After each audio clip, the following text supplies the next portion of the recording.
Thank you so much for spending some time with us. Well, parents can pack on a lot of guilt.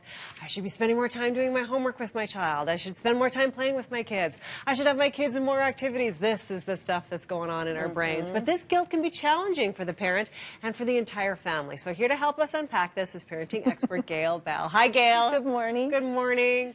So we all do this.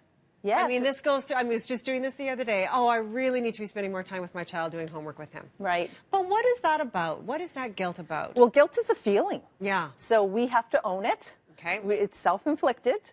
And really, guilt is when we feel like we've done maybe too much for our child, or not enough, or bought them too much stuff, or not enough. So it's a really normal feeling. Right, yes. And what we're hearing it a lot on parents' lips lately. I'm guilty about this, and even you might read about, no more mommy guilt on Facebook or something. Oh, yeah.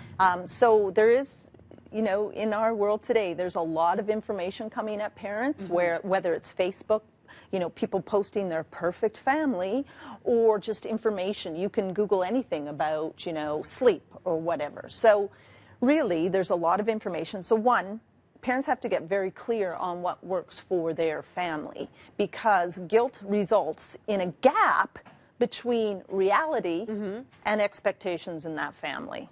Okay. So what do you mean by that? How do you break that down? Okay. So if something like I'm going to feed my family the perfect dinner 7 days a week. That's the expectation you've put upon yourself as a parent, because food is so important. And the reality is, it's not going to happen. It's not going to happen. There could be some guilt there. Right. Like, that's one simple example. Sure. Or, when my son said he was going to make Team 1 in hockey, and I supported him, and the reality is you knew it wasn't, and he didn't, there's guilt there. Right. So there's guilt all over, really, isn't there? But there's just a feeling, and when we act upon it, and maybe we lower our expectations a little bit, or we change our reality a bit, or adjust both a little bit, it's much better for all of us, because we see a lot of parents doing nothing about it, and that's where it gets to become a slippery slope. Because so what happens? Well, you get into shame and blame.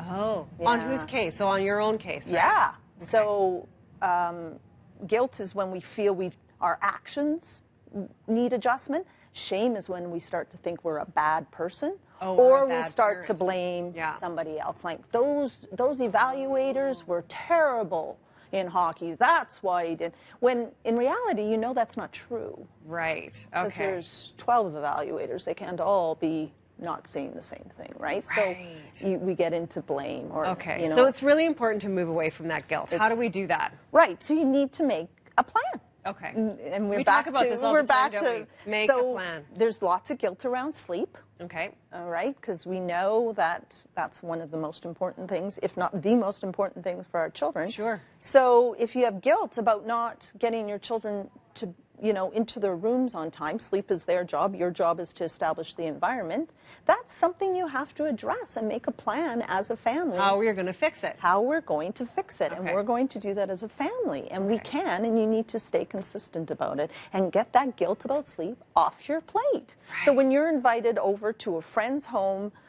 for dinner on a Thursday night, and you want to go, say, great, but I need to let you know we need to leave by 7:30. 7:30. Yeah. Yeah. Okay. Or if there's a Friday night and there's families and they're running around, at 10, then you got to own that. Yeah. And so maybe, we're going to take a break from the plan on a Friday night. That's our treat for ourselves. And then we're back to the program. Maybe, but or be consistent. Needs to be really consistent.